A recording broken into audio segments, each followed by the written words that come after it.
I'm Maria Hall Brown, and this is LA Currents.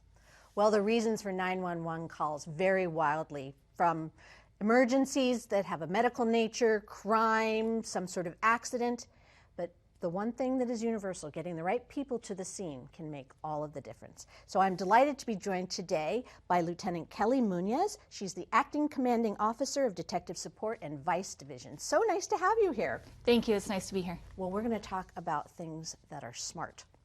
SMART, I mean system-wide mental assessment response teams, acronym SMART. What does that mean? What are they? So S.M.A.R.T is a program that was implemented by the Los Angeles Police Department in 1993, Right. And it pairs a DMH clinician, Department of Mental Health clinician, with a Los Angeles police officer, and they respond to mental health calls. As you can imagine, over the years since 1993, it's had several evolutions to include a much broader expansion that occurred in 2015 to as early as February 8th, where we rolled out a model where we're responding more quickly to calls that involve mental health. So originally, they were sort of the second team to go out. Say a 911 call went out and units were sent out, and it obviously demonstrated that there was some mental health problems on site. Then this SMART team would get rolled out. But now it's a co-first response, correct? Correct. It's a policy change and a change in the model. Before February 8th, we would wait for patrol to neutralize the situation, and then we would rely on patrol to call us. Where now, through our dispatch, calls that meet a specific criteria, generally encompassing violence of some sort or other critical incident. For instance, if someone's on an elevated platform or has a weapon, is in a barricaded situation where it's going to present a safety issue to the public or others around, they would dispatch is now going to send us directly to the call to respond with the patrol unit at the same time, opposed to waiting for patrol to ask for us. Because I imagine, especially when you think about a mentally ill individual who is acting out and having all of this police activity land on them with lights and sirens and things like that, I can imagine that that would escalate a scenario pretty rapidly. Would this help in that, so that the team, the SMART team that's going out, would understand that kind of thing? Yes. So another piece of the mental evaluation unit is our training cadre. Right. And the department has trained over 4,000 officers in patrol in our mental health intervention training. It's a 40-hour course. It's really unlike any other in the state. So it's an excellent course, but it's 1 week. So officers should have some general knowledge on mental health, sure. So to speak. But the difference with SMART is they're doing these calls every day, all day, every day. So there's a level of expertise that comes with a SMART team arriving to a call. So in answer to your question, yes, that would escalate depending on the person's state of mind and what the situation is. And bringing the clinician, bringing the SMART team, they're able to be a little bit more of a, I want to say maybe an outside evaluator, or they're coming in, they're not primary on the call, but they're there at the same time to possibly make those kinds of suggestions, because the officers are going to be more engaged in the tactical piece of it. Mm-hmm. So the clinician and the SMART officer can pick up those other items for those patrol officers to help with the situation as a whole. Mental health can be very complex, yeah. And we ask a lot of our patrol officers, so having this additional resource, it helps the whole situation from the patrol officers to the community. Well, I was going to say, obviously Los Angeles in and of itself is an incredibly complicated place to be, to be an officer of any kind, and especially the kinds of calls. I mean, I said the variety of things that could actually be a reason for a 911. But in a city like Los Angeles, I mean, that exponentially grows on a daily basis, I'm sure. But with the evolution of SMART, you mentioned it started in 1993, and now, you know, it's even been improved. The amount of SMART team calls has actually really increased very rapidly. Yes, we did it recently, just did an analysis of a 10-day period from February 8th through February 18th for the same time this last year, and we've handled 57 more calls in that same 10-day period than we did in 2020. We took it back also to 2019, being that 2020 in some analytical regards could be an anomaly, and we're actually 49 calls higher in that same 10-day period than 2019. So there is an increase in our response to calls, which is really the point of getting to these calls, getting there timely as we can. Who decides that it should actually have a SMART team co-response? You know, who? I mean, how can you tell from a call on a 911, you know, operator? And again, mental health is a complex topic. We've created a policy with the criteria, as I mentioned before, violence involved, so you can have a dispatcher dispatch a unit to the call. Right. Conversely, there's going to be other calls where maybe on the surface of it, it doesn't meet that criteria. Officers can, over the radio, request a SMART team to respond, and we will. And they can call our triage desk as well. And sometimes calls will evolve to where maybe they take a subject into custody and they're back at the station. And the patrol unit is astute enough to say, I can take this person to the hospital for the 5150 hold, but the clinician paired with the officer is potentially going to be able to connect them with more resources and have a longer term effect than just taking them to the hospital for the hold. So those are kind of the three areas or three avenues where a call can be dispatched to a SMART unit if they're available. Okay, a SMART team. Yes. You have a law enforcement officer. Yes. And you have a medical health expert. Where are those people coming from? Where is your mental health expertise partner coming from? So the Department of Mental Health is a county entity that oversees all of mental health for the entire county of Los Angeles. So the city of Los Angeles has paired with the Department of Mental Health to have 60 clinicians actually embedded in the Los Angeles Police Department.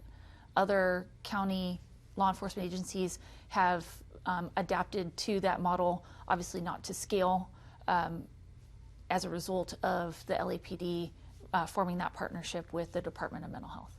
Now, do they get a little bit of law enforcement training in order to understand, you know, these scenarios that they're going out on the same way the law enforcement gets the mental health training?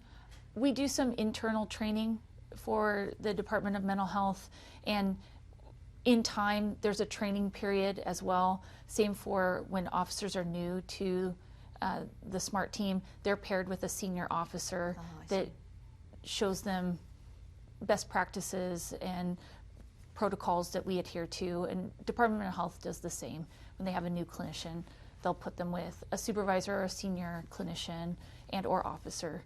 And we do training days internally as well. Are these like partners for good, like this is my partner, or are they kind of mixed up depending upon, you know, shifts, etc.? It can be both. Okay. Sometimes people really get along well and they tend to stay together. Sometimes people change shifts for a variety of reasons. I think we tend to change shifts more frequently with our personnel. So it can be a little bit of both. It kind of depends. Now you're sort of actively recruiting because you want more SMART teams out there. So what kind of things do you look for in an officer that would, you know, make that person a good candidate to be part of a SMART team? The Los Angeles Police Department has a variety of different opportunities and different types of law enforcement work to be done, and we would want somebody that wants to be a part of the mental health piece of law enforcement. And generally we look for somebody that has some maturity, that's been in patrol for some time, and likely has been through our mental health intervention training. Sure. Those are the top probably qualifiers. Good communication skills is another one. If you can demonstrate communication skills, because that's a major piece of connecting with people and de-escalating situations. Because I would imagine every law enforcement officer has a certain amount of understanding of human nature and human psyche and can recognize when something is way off base. But somebody who really wants to move forward in that regard, you know, there are some opportunities available now. Excellent. Yes, absolutely. I was wondering, and forgive me for asking this, but you know, there is so much conversation about what policing is and what community policing should be and how we should be using our taxpayer dollars in order to, you know, maintain the safety of citizenry as well as enhancing, you know, the quality of life for everybody. So is there kind of a bit of a budget debate when it comes to SMART, or is SMART at this moment in time really being recognized as such a value that it is being supported?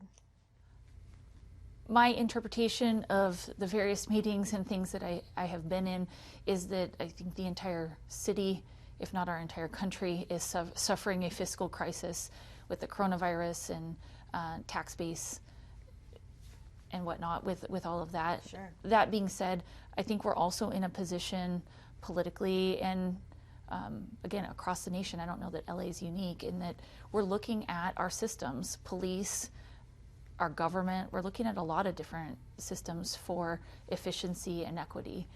That being said, I know a common discussion right now is the unarmed response to mental health calls. So is there a place for that? Absolutely. Is that something that we should seriously be looking at? Yes, we should.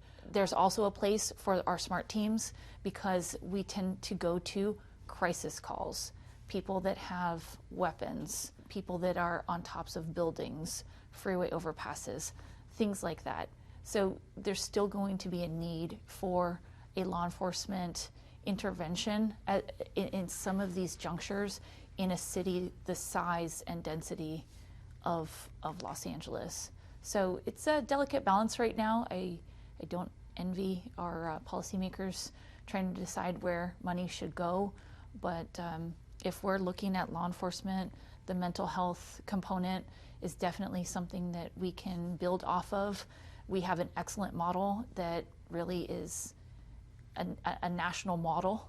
So there's plenty to build off of and evolve as we have since 1993. Yeah. Well, and there's another thing about this that I think as time passes, and I think this is being recognized, the mental health component of any kind of crisis seems to be growing, whether it's stress related, whether it's drug related, whether it's housing insecurity related. All of those things seem to be growing, and there needs to be some sort of proactive response before it becomes unbelievably problematic for a safety standpoint for our civilians.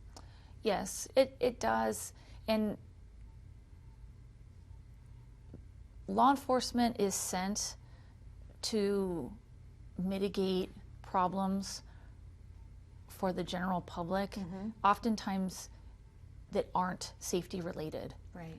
And so we've developed like our community safety partnerships, we have senior leads, and as we're leaders in our communities, sharing some of the mental health resources, getting clinicians and SMART officers, if we have the Department of Mental Health has the psychiatric mental response teams, PMRT, as we have those grow and flourish, we're going to be able to provide people with resources that are longer term. There's a continuum of care. There's a development of coping mechanisms and filling the gaps that are here now, just with our economy and all these other things. Sure. So, so as we continue on, law enforcement definitely has place for the growth of the mental health training and response, as well as these unarmed responses that aren't necessarily a law enforcement issue. Right.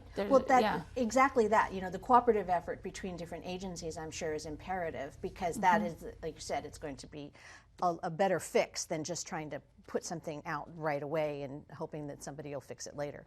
But you made me think of something. So these SMART teams that have worked together, and these new SMART teams that are coming in, is there an opportunity for them to talk, share stories, give advice to each other, anecdotally as well as professionally? Because, I would imagine there's opportunities for learning from each other. Oh, absolutely, all the time. Every shift, we have roll call, and there's a group discussion of the previous shift or maybe the previous day, calls of significance, what went well, what maybe could have been done differently or better. There's feedback from others. So there's that component in addition to the pairs. They are able to share and complement their own expertise in their own rights. So that's an ongoing, everyday piece of our SMART teams. Now, I know you're acting director, so the acting commanding officer, excuse me. So, this is, welcome to this. This is all good for you. But what have you heard? What are some of the success stories or anecdotal, that you've heard how a SMART team has really mitigated a situation that could have been catastrophic, but they've been able to, make it a more reasonable scenario? What is a SMART? Practically, if I was just saying, so what is a SMART? What did a SMART team do that made it valuable? There's a couple different scenarios.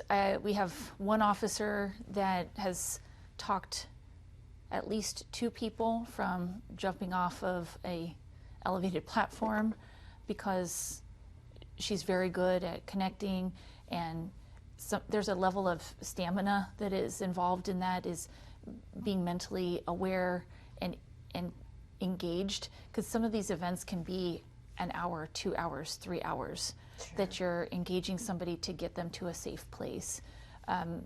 That's not uncommon. Other pieces that, as I read commendations, to be completely honest, I'm often impressed and just I admire the people that go out, our SMART teams that go out. People are calling 911 to access mental health, and oftentimes it's families that are just at their wits' end. They have nothing else, and they're calling 911 because they have a family member that is violent, wants to kill themselves, and they don't know what else to do. And unfortunately, mental health still is very much stigmatized, and seeking mental health resources isn't always as easy as it should be. So getting the clinician out there, getting the officer out there, you're giving people hope that they can potentially get back to a manageable state in their household, because everyone deserves to have a safe place in their house. And when you have the chaos of that mental illness can bring, to have officers and clinicians go and give people that level of hope is pretty impactful, at least to me. Yeah, you made me think about the flip side of that coin. It's not just the person that's in crisis, it's those that surround the Yes. person that are being affected so dramatically. Yes. So to have someone come in a SMART team scenario, the SMART team, then the clinician has a resource for the loved one standing by, that this is Yes. what you can do. This is the route you can take, instead of just trying to manage this on your own. It's not just a one and done. There's additional resources for them. Exactly, and the National Alliance of Mental Illness is one of our partners as well, and connecting families to recognize certain behaviors before it's a crisis, and knowing different avenues that they can tap before it becomes a 911 call, and giving them those tools, because there's still generally not a lot of discussion about mental illness. One of the scenarios that's discussed in the MHIP course is if your child is diabetic, you would take them for a play date and say, hey, don't give my kid any cookies or sugar, and it really wouldn't be too much of an issue. Mm-hmm. If your kid is schizophrenic and you're dropping them off at a friend's house to play, that has a whole nother connotation. Sure. How do you discuss that with your neighbor? How do you don't? And it becomes lonely, it's isolating. And so when we come into play, there's been a long track of these other factors to where sometimes families are just really lost and they don't know where they to have go. Nothing else to turn to. So it's very impactful. They're able to provide some level of a continuum or other things to help get a balance, hopefully, which is critical. How many SMART teams do you have right now? We run on average 14 per day. Okay. Yeah. And how many would you ideally think that a city of our scope and size could really use? Dream big, Lieutenant. Dream big. Well, ideally, if we were to have 36 cars with a complement of the PMRT, that would be very impactful, not only in response, but just educating and connecting more with our communities and providing more resources. And again, encouraging that continuum of care so that there's not more calls and subsequent calls for some of these individuals.